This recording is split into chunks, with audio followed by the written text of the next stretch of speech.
바로 신약의 마지막 책인 요한계시록입니다. 그거를 잠깐 살펴보고 우리 신약계론을 좀 훑을 건데, 제가 여러분에게 말을 이제 계속했던 것처럼 지금 이 시대에 일어나고 있는 일을 주님이 다 어디에 숨겨 놓았냐? 요한계시록에 숨겨 놨습니다. 말 그대로 계시의 책이죠. 요한이 기도하다가 반모섬에서 성령의 임하심 가운데 이리로 올라오라라는 하나님의 음성 가운데 영과 육이 분리가 됐어요. 그러니까 히브리서 4장 12절에서 말한 것처럼 하나님의 말씀이 날성 검처럼 어떻게 합니까? 영과 혼과 골수를 찔러 쪼개잖아요. 그래서 진짜 제대로 된 하나님의 말씀이 들어가면 우리의 영이 하나님의 보좌 위로 올라갑니다.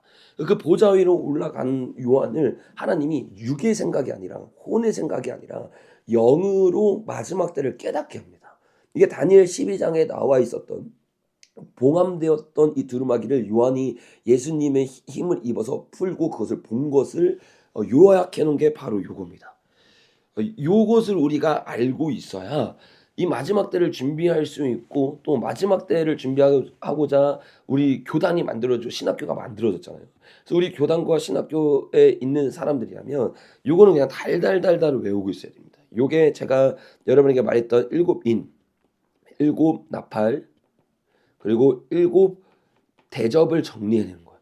요게 하나님의 예언인데, 구체적으로 말하면 요 두 가지는 적그리스도의 계획을 하나님이 허락하신 거고, 그 계획을 이룬 적그리스도를 하나님이 일곱 대접으로 심판하는 내용, 그게 바로 요한계시록입니다.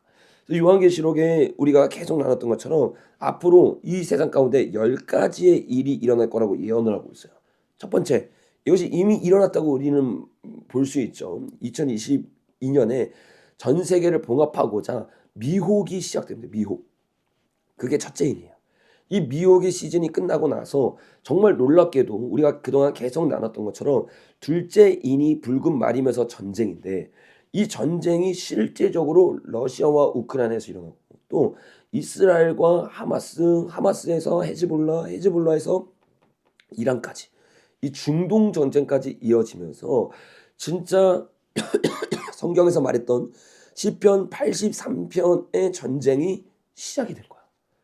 너무 놀라운 거죠. 성경에서 말한 그대로 이 전쟁들이 일어난 겁니다. 그러니까 이 전쟁이 왜 일어났는지는 제가 나중에 뭐 기회가 되면 나누겠지만, 이 전쟁은 예수회가 일으킨 겁니다. 왜? 예수회가 전쟁을 일으키면서 무기를 팔고 그걸로 자금 세탁을 하고, 그 자금 세탁을 통해서 다시 자신의 세력에게 돈을 주어서 세력을 확장하기 위해서 이들은 항상 전쟁을 일으킵니다. 이 전쟁들이 그런 차원에서 일어난 거예요. 그리고 이 전쟁이 끝나는 시기를 성경이 뭐라고 말을 하느냐? 세 번째 인이 떼어지면서 둘째 인이 깨어진다. 근데 세 번째 인이 언제 떼어지는 일이 어떻게 신호탄이 울려지냐? 기근과 지진이 일어난다. 기근과 지진. 요게 마태복음 24장에서 예수님의 예언과 계시록 6장에서 나오는 이 내용들을 지금 설명하고 있는 겁니다. 실제적으로 그게 병행 구절로 신약 성경의 시작인 마태복음, 그죠? 그리고 신약 성경의 끝인 요한계시록에서 인크루즈 형식으로 재림에 대해서 아주 자세하게 설명을 하고 있습니다. 자, 여러분 여기까지 다 이해되시죠? 여러분들은 평소에 마지막 때에 관심이 많은 분이기 때문에 요 정도 속도로 이야기를 해도 다 이해할 수 있을 거라고 생각하고 제가 너무 빨리빨리 넘어가도록 하겠습니다. 자, 요 기근이 일어나는 전쟁이 이게 화폐 전쟁인데, 화폐 전쟁이 성경에서는 음녀와의 화폐 전쟁이 시작된다라고 예언을 하고 있습니다. 그래서 요때 음녀와 적그리스도가 나뉘어집니다. 요거를 모르신 분은 이번 신약 개론을 나누면서 자세히 나눌 겁니다. 음녀와 적그리스도는 다른 세력입니다.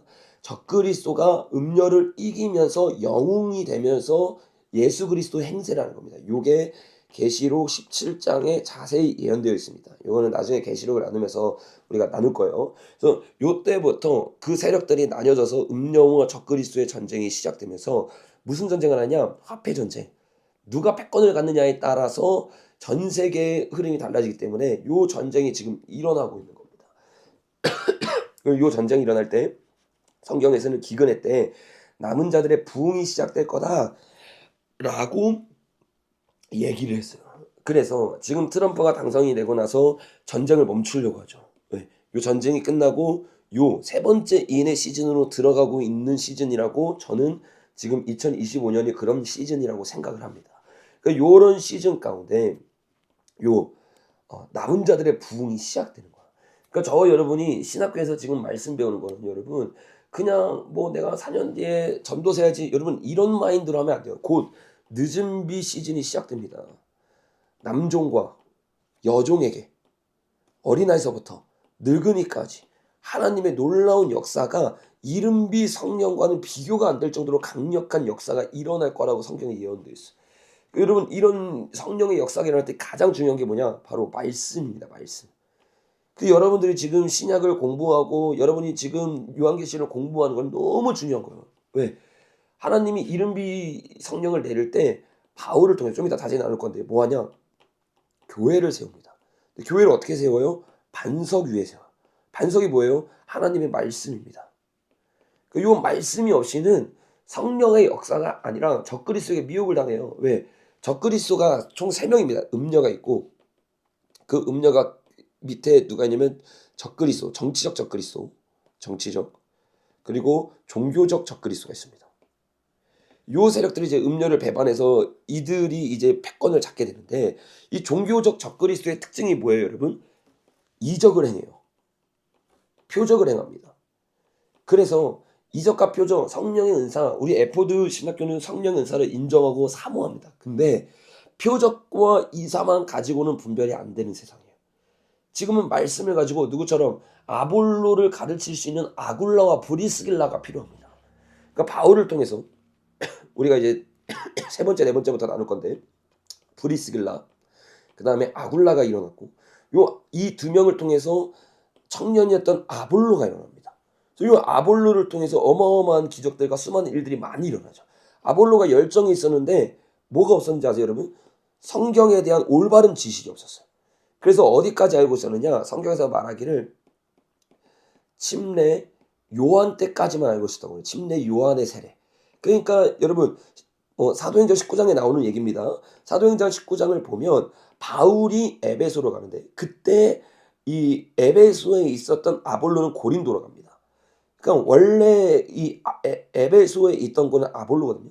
근데 이 아볼로가 있는 곳에 바울이 가가지고 복음을 전하는데 거기 있는 사람들이 12명이 모여 있어요. 뭐라고 말하는 줄 아세요? 우리는 성령의 계심을 듣지 못했다. 주 예수의 이름으로 침례 받는 것을 배우지 못했다. 이게 아볼로에게 배운 사람이거든요. 근데 온전한 성령의 역사를 말씀을 통해 제대로 배우지 못하니까 성령의 역사가 안 일어나고 방언과 예언이 안 일어나고 올바른 은사로 못 나아갔던 거예요. 그리고 여러분 제대로 된 말씀을 가르치니까 어떻게 돼요? 성령이면 어디에? 에베소에. 그래서 고린도전서 15장과 16장을 보면 뭐라고 말하냐? 에베소에 바울을 통해서 진리의 말씀이 선포돼서 성령이 임하기 시작하니까 바울이 이렇게 고백합니다. 크고 유효한 문이 열렸다. 하늘의 문이 열린 거죠. 그러니까 지금 이 마지막 때 기근으로 수많은 사람들이 어떻게 해요? 강박하고 하늘의 문이 닫힌 것 같아요. 이게 어떤 때냐면 아모스 8장 때입니다. 아모스 8장. 어떤 때요? 기근이 일어나요, 전 세계에. 근데 물이 없어서이 아니에요. 양식이 없어서가 아니에요. 뭐가 없어서? 하나님의 말씀이 없어서. 이 하나님의 말씀이 없어서 기근이 일어나는데 수많은 사람들은 그 시즌 가운데 떡을 찾습니다. 화폐를 찾습니다. 그래서 음녀와 적그리스도에게 무릎 꿇는 거예요. 그런데 반대로 전 세계가 돈을 추구하기 시작할 때 남은 자들의 부흥이 일어나요. 요게 아모스서 8장, 9장이 나오는 겁니다. 8장에서 기근을 말하고 그 다음에 9장에서 무너진 다윗 장막이 회복됩니다. 이게 정확하게 어디서 이루어지냐? 사도행전 13장에서 뭐라고 말해요? 내가 이세 아들 다윗 찾으니 마음이 나와 합한 사람이래요. 그래서 주님이 15장에서 예루살렘 총회에서 복음이 뭐냐? 이걸 한마디로 뭐라고 말하냐면 무너진 다윗의 장막을 세우는 거다. 아모스서를 인용합니다. 근데 이 다윗의 장막이 세워질 때 사도행전 11장부터 보면 어떤 일이 있었냐? 아가보라고 하는 선지자 아시죠? 뭐라고 예언하는 줄 아세요? 예루살렘에 기근이 임할 거다. 기근. 이 기근이 임할 때 초대교회는 엄청난 부흥이 일어났습니다. 아모스서에도 기근이 임할 때 다윗 장막이 회복됐습니다. 그것처럼 이 세 번째 기근이 일어날 때 세계 화폐 전쟁이 일어나면서 전 세계는 무너지는 것처럼 보일 때 하나님의 남은 자, 제가 여기서 말하는 부흥은 양의 부흥이 아니에요. 이건 가짜 부흥입니다. 진리의 부흥이에요. 진짜 성령님이 임하는 여호와의 산에 올라가는 자들이 회개하여 주님을 찾는 부흥. 이런 부흥이 앞으로 일어날 거예요. 그래서 저와 여러분이 정말 말씀을 잘 준비하여서 정말 기름 부음 받은 남종과 여종 되기를 예수님의 이름으로 축복합니다. 자, 요 시즌 가운데 하나님이 하나님의 세대를 부르고 난 이후에 이제 미혹이 아니라 진짜 뭐가 와요? 진짜 전염병이 옵니다. 이게 성경에 예언되어 있어요. 실제로 지금 좀 이따도 자세히 나누겠지만 중국에서 다시 요런 연구를 하기 시작하죠. 지금 트럼프가 되면서 여러분 어떻게 된 줄 아시죠? USAID에 있었던 비리들이 다 드러나는데 여기서 드러났던 비리 중에서 최고의 비리가 뭔지 아세요? 중국 연구소에 돈을 지원해 줬어요. 어떤 연구소? 생화학 무기를 만드는 이거죠, 여러분. 유튜브에서 적을 수 없는 요거. 요거를 지금도 연구하고 있단 말이에요. 그래서 요 전쟁 가운데 음료가 불리해졌을 때 전 세계를 다운시키는 일, 그게 전염병입니다. 그리고 이 전염병은 이전과 다른 차원의 심각한 전염병이 되게 될 것이고 전 세계 인구의 3분의 1이 죽는다라고 성경에 예언되어 있어요. 그러니까 우리 앞에 놓여 있는 이 상황이 굉장히 힘든 상황이라고 우리가 볼 수 있죠. 여러분 이렇게 전염병이 끝나고 나면 이제 전산연반이 시작되면서 이 세계대전이 일어나면서 전산연반 때 성경에 뭐라고 예언되느냐, 요 네 번째 인이 떼지면서 인구의 3분의 1이 죽고 60억 중에서 15억이 죽으니까 45억이 남는 거죠. 45억 중에서 요 여섯 번째 나팔 전쟁으로 또 3분의 1이 죽는데요. 그러니까 또 15억이 죽으니까 요 전쟁이 끝나고 자 적그리스도가 등정하여 후 3년반에 들어갔을 때 인구는 30억이 됩니다. 60억 기준을 말하는 겁니다. 이게 예수의 전략이거든요. 뭐예요? 인구 감축. 와, 그들의 아젠다가 너무나 정확하게 성경에 기록되어 있었던 거예요. 아니 그들이 인구 감축을 하려고 했던 그 계획을 몇천 년 전에 적힌 성경이 어떻게 하냐고요, 여러분. 그러니까 하나님이 살아계신 분이에요. 그래서 하나님이 이사야에서 뭐라고 말합니까? 내가 다른 신과 다른 게 뭔지 알아? 이러면서 이사야에게 뭐라고 말하냐면 나는 시초와 종말을 알리는 하나님이다. 처음과 마지막 알파와 오메가 이게 하나님이에요, 여러분. 우리가 하나님을 제대로 알면 마지막 때 안 두렵습니다. 사단의 세력 안 두렵습니다. 왜? 우리는 알파와 오메가이신 분이 우리 뒤에 있는데, 우리와 함께 있는데, 우리와 결혼하심으로 하나 됐는데, 그러니까 제대로 성경을 보는 사람은 두려운 거야. 근데 여러분 후 3년 반 뒤에 누가 오세요? 우리의 신랑 대신 예수님이 오시는 거예요. 예수님이. 여러분 예수님이 우리의 아버지 되시며 신랑 되시며 우리의 친구 되십니다. 우리의 구주 되시고 우리의 임금 되십니다. 이 분이 우리를 사랑하는 아버지이며 신랑이며 친구 되신다는 걸 깨달을 때 우리 마음 가운데 의와 평강과 희락이 임하게 되는 거예요. 여러분 이런 일들이 성경에서 이 신약을 제대로 배우면 우리가 자연스럽게 깨닫게 되는 마지막 때에 대한 이야기입니다.